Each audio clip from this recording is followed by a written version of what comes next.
Have you ever wished you could hide all characters in Outlook like you can in Word? Let's look at how you can learn more about the formatting in an Outlook email with the hide feature. In Microsoft Word, the hide feature displays helpful information about the layout and formatting of our Word text.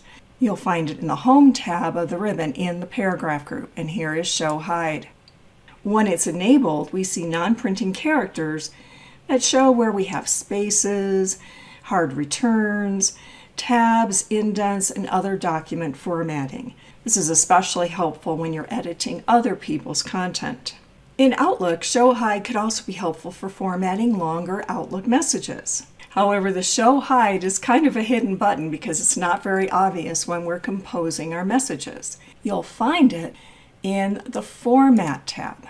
And here in the paragraph grouping, just like in Word, is hide. Now it makes it easier for us to find places where we may need to make some updates to the content. Maybe we have some double spaces, or we've spaced over for tabs and indents, things along those lines. The hide option is available whether your message is formatted as an HTML format or rich text. The other option, without even moving to the ribbon, is to use the keyboard shortcut, and that is Control and the asterisk, or Control-Shift-8. This is simply a toggle to turn on or off. This shortcut works in Word and it works in Outlook.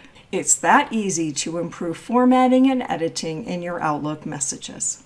To learn more ways to be productive with Microsoft Outlook or to join my free tips newsletter, visit thesoftwarepro.com/Outlook. If this training was helpful, please subscribe to this channel for other time-saving software tips. Thanks for watching.